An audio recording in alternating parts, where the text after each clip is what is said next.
Kalau kalian dengar suara azan tengah malam, tapi arah suaranya bukan dari masjid, kalian bakal tetap diam di rumah? Bagaimana kalau suara itu memanggil nama kalian? Bagaimana kalau setiap kalimat azan terdengar semakin dekat? Padahal kalian sendirian? Di desa ini, ada satu rumah kosong. Tak ada listrik. Tak ada penghuni. Tak ada aktivitas apapun selama bertahun-tahun. Tapi setiap jam 12 malam tepat, lampunya menyala sendiri. Dan suara azan menggema dari dalamnya. Warga mencoba mengabaikannya.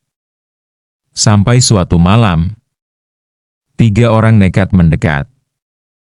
Dan sejak malam itu, desa ini tak pernah benar-benar tenang lagi. Kisah-kisah misteri yang terjadi begitu dekat, bahkan mungkin di sekitar kita sendiri. Cerita malam ini bukan sekadar tentang rumah kosong. Bukan juga tentang suara tanpa wujud. Tapi tentang sesuatu yang terdengar suci. Namun datang dari tempat yang tak seharusnya. Pastikan kalian menonton sampai akhir. Karena bagian terakhirnya, membuat satu desa memilih untuk diam. Cerita dimulai. Rumah itu sudah kosong hampir 5 tahun. Letaknya di ujung desa. Dikelilingi sawah dan pohon bambu yang selalu berderak saat angin malam datang. Dulu, rumah itu milik seorang marbot masjid. Orangnya dikenal pendiam. Rajin. Tak pernah absen mengumandangkan azan. Sampai suatu malam, ia ditemukan meninggal di dalam rumahnya. Sendirian. Sejak hari itu, rumah tersebut tak pernah benar-benar sunyi. Karena setiap jam 12 malam tepat, Allahu Akbar. Allahu Akbar. Suara azan terdengar. Pelan. Serak. Seolah keluar dari dada yang penuh tanah. Warga awalnya mengira itu hanya perasaan. Atau mungkin suara dari masjid yang terbawa angin. Tapi masjid selalu terkunci saat tengah malam. Dan pengeras suaranya mati. Malam itu, jam di balai desa menunjukkan pukul 11.58 malam. Langit gelap tanpa bulan. Angin berhenti total. Aneh, karena biasanya pohon bambu di sekitar rumah itu selalu berisik. Tapi malam itu, sunyi. Terlalu sunyi. Rian, Damar, dan Fikri berdiri sekitar 5 meter dari rumah kosong itu. Di belakang mereka, beberapa warga menonton dari jauh, tapi tak ada yang berani mendekat. Kalau jam 12 nggak ada apa-apa, kita pulang, bisik Damar. Detik jam di ponsel Rian bergerak pelan. Pukul 11.59. Udara tiba-tiba terasa berat. Seolah oksigen menipis. Pukul 11:59 detik. Lampu ruang tengah rumah itu menyala. Padahal kabel listriknya sudah lama diputus. Semua orang terdiam. Pukul 11:59 detik. Pintu rumah yang tadinya tertutup, perlahan terbuka sendiri. Kreet. Dan tepat pukul 12. Allahu Akbar. Allahu Akbar. Suara azan terdengar. Bukan dari speaker. Bukan dari arah langit. Tapi jelas, dari dalam rumah itu. Suaranya parau. Serak. Seperti keluar dari tenggorokan yang dipenuhi pasir. Beberapa warga langsung mundur. Ada yang membaca istighfar. Ada yang gemetar tanpa sadar. Tapi Rian malah melangkah maju. Ini cuma suara rekaman, katanya mencoba berani. Ia masuk ke teras. Damar dan Fikri mengikuti dengan langkah ragu. Begitu mereka melewati pintu, suara azan terdengar lebih keras, lebih dekat, dan lebih patah-patah. Di ruang tengah hanya ada satu sajadah tua yang basah. Basah oleh tanah lumpur. Padahal di luar tak hujan. Azan terus berlanjut. Asyhadu alla ilaha illallah. Tiba-tiba, suara itu berubah arah. Kini terdengar tepat di belakang mereka. Padahal tak ada siapapun. Fikri menoleh cepat. Kosong. Namun di cermin tua yang tergantung di dinding, terlihat bayangan seorang lelaki tua berdiri di belakang Rian. Memakai sarung putih kotor, peci hitam, dan wajahnya pucat seperti mayat yang baru digali. Suara Fikri bergetar. Rian tak bergerak, karena ia juga mendengar sesuatu. Napas berat, tepat di telinganya. Allahu Akbar. Bisikan itu kini tidak lagi terdengar seperti azan, melainkan seperti suara orang menangis, sambil tertawa pelan. Lampu tiba-tiba mati. Gelap total. Dan dalam gelap itu, mereka mendengar suara langkah mengelilingi mereka. 1, 2, 3, 4. Padahal mereka hanya bertiga. Lalu terdengar suara seseorang bersujud di lantai. Tangannya menekan kayu tua hingga berderit. Dan kalimat terakhir azan dikumandangkan. La ilaha illallah. Disertai suara sesuatu diseret pelan di lantai. Ketika warga yang di luar memberanikan diri masuk beberapa menit kemudian, ketiga pemuda itu sudah tergeletak. Pingsan. Dengan bekas tanah hitam di dahi mereka, seperti bekas sujud. Dan sejak malam itu, setiap jam 12 tepat, Rian bangun dari tidurnya, berdiri menghadap kiblat, dan mengumandangkan azan. Teror yang tak berhenti. Awalnya warga mengira itu hanya trauma. Rian dibawa ke ustadz. Didatangkan orang pintar. Bahkan sempat dibawa ke rumah sakit. Tapi hasilnya sama. Secara fisik, ia sehat. Namun setiap pukul 11.59 malam, tubuhnya mulai gemetar. Matanya terbuka perlahan, meski ia sedang tertidur. Dan tepat jam 12, ia berdiri sendiri, menghadap kiblat, lalu mengumandangkan azan. Suaranya kini berbeda, lebih dalam, lebih tua, lebih serak, seperti suara seseorang yang terkubur terlalu lama. Orang tuanya mencoba menahan tubuh Rian suatu malam. 3 orang dewasa memegangnya. Tapi saat kalimat pertama azan keluar, tenaganya berubah. Ia mendorong mereka dengan mudah. Padahal badannya kurus dan lemah.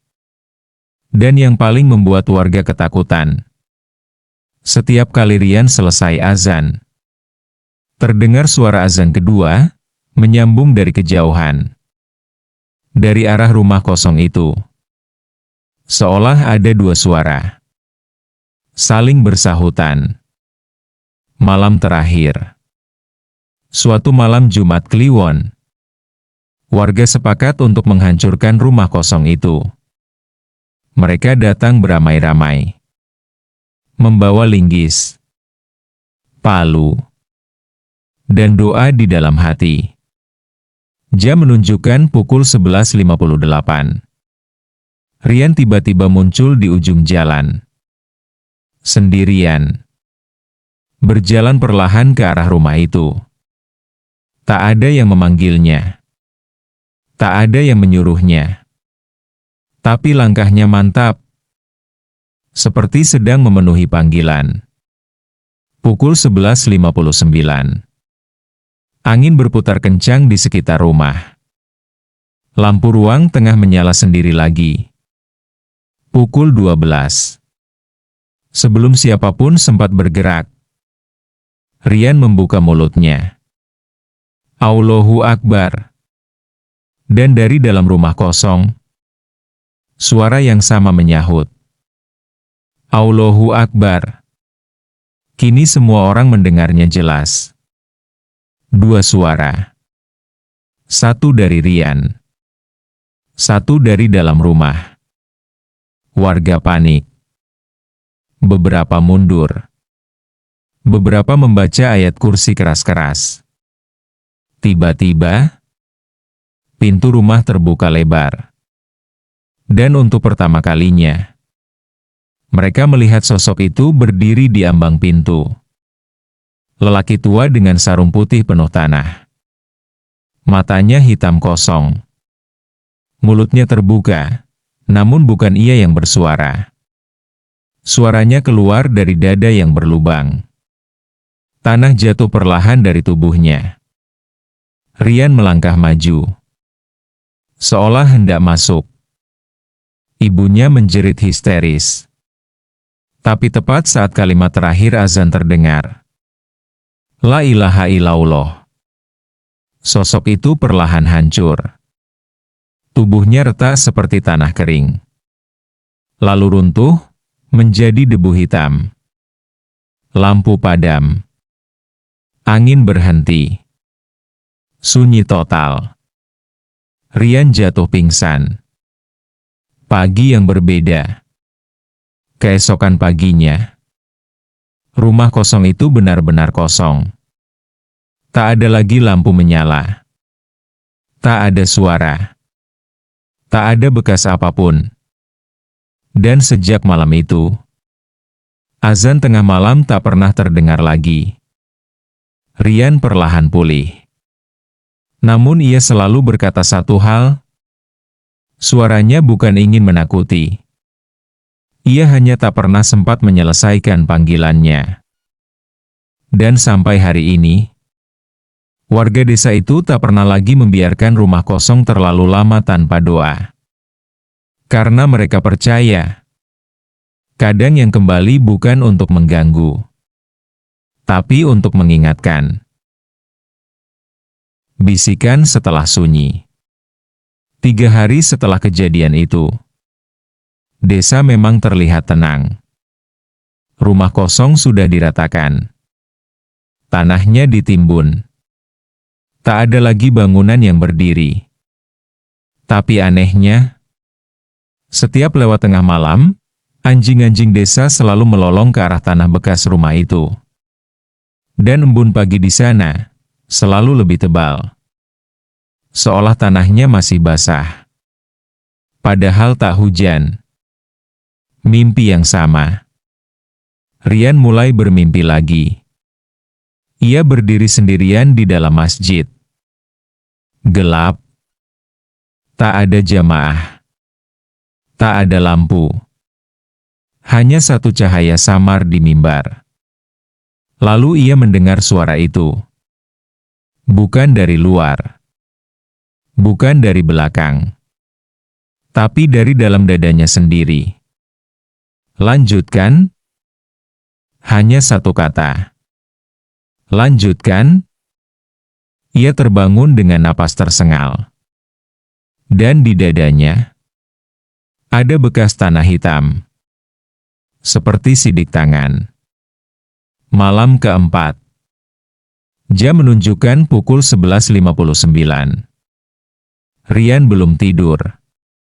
Ia duduk di kasur, menatap dinding. Ibunya berjaga di depan pintu kamar. Semua warga yakin, semuanya sudah berakhir. Pukul 12.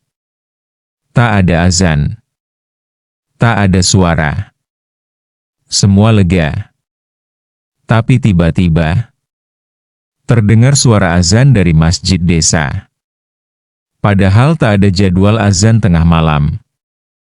Beberapa warga keluar rumah. Dan mereka melihat sesuatu yang membuat darah mereka membeku. Lampu masjid menyala sendiri. Pintu terbuka. Dan di dalam, terlihat siluet seseorang berdiri di tempat muazin biasa berdiri. Tubuhnya miring. Sarungnya kotor tanah. Dan suaranya, bukan dari pengeras suara, tapi langsung menggema dari dalam ruang masjid. Allahu Akbar. Suaranya kini lebih jelas. Lebih kuat. Lebih marah. Rian tiba-tiba bangkit dari kasur. Matanya kosong lagi. Ia berjalan keluar rumah. Ibunya mencoba menahan. Tapi langkahnya tak bisa dihentikan. Ia berjalan menuju masjid. Dan setiap langkahnya, tanah basah tertinggal di jejak kakinya. Padahal jalanan kering. Di dalam masjid, warga tak ada yang berani masuk. Hanya berdiri di halaman. Mendengar dua suara kini bersahutan lagi. Satu dari dalam masjid. Satu dari mulut Rian. Tapi kali ini, suara ketiga terdengar. Pelan. Seperti suara orang banyak. Seperti jamaah yang tak terlihat. Mengikuti azan itu. Ruangan masjid terasa penuh. Padahal kosong. Tiba-tiba, lampu berkedip keras. Dan semua orang melihat dengan jelas. Di belakang siluet lelaki tua itu, ada bayangan-bayangan lain. Berbaris. Diam. Menghadap kiblat. Seperti menunggu sesuatu. Dan saat kalimat terakhir azan dikumandangkan, La ilaha illallah, semua lampu pecah bersamaan. Gelap total. Dan terdengar suara sujud serentak. Brak. Seperti puluhan dahi menghantam lantai. Rahasia yang terbongkar. Setelah lampu masjid pecah dan suara sujud itu menggelegar, beberapa warga akhirnya memberanikan diri masuk. Dengan senter di tangan dan napas gemetar. Masjid kosong. Tak ada siapapun. Tak ada bayangan. Tak ada sosok lelaki tua. Hanya Rian. Terbaring di saf paling depan. Dengan dahi penuh tanah hitam. Dan di lantai masjid, terdapat bekas-bekas sujud. Banyak sekali. Seperti puluhan orang baru saja sholat berjamaah. Padahal malam itu, tak ada siapa-siapa. Keesokan paginya, seorang sesepuh desa akhirnya bicara. Dengan suara pelan ia berkata, dulu, marbot itu meninggal sebelum sempat mengumandangkan azan terakhirnya. Malam itu listrik padam. Ia sakit, tapi tetap memaksakan diri berjalan ke masjid. Ia jatuh, dan tak pernah menyelesaikan panggilannya. Warga terdiam. Mungkin, yang kembali bukan untuk menakuti. Bukan untuk meneror. Tapi karena ada panggilan yang belum selesai. Namun ada satu hal yang membuat bulu kuduk semua orang berdiri. Sejak malam kejadian itu, jam dinding masjid selalu berhenti tepat pukul 12. Meski sudah diganti berkali-kali. Dan setiap malam Jumat, dari dalam masjid yang kosong, kadang terdengar suara langkah pelan. Menuju tempat muazin berdiri. Rian akhirnya pulih. Tapi ia tak pernah mau lagi mendekati masjid saat malam hari. Dan sampai sekarang, tak ada yang benar-benar berani memastikan apakah semuanya sudah selesai. Atau Masih ada azan yang belum benar-benar dituntaskan. Sekarang aku mau tanya ke kalian. Kalau kalian berada di desa itu, dan mendengar azan tengah malam dari masjid yang kosong, apakah kalian akan mendekat? Atau memilih mengunci pintu, dan pura-pura tidak mendengar? Tulis jawaban kalian di komentar. Dan kalau ada kata-kata yang kurang berkenan dalam cerita ini, saya mohon maaf sebesar-besarnya. Sampai jumpa di kisah berikutnya, dan semoga kita selalu dalam lindungannya.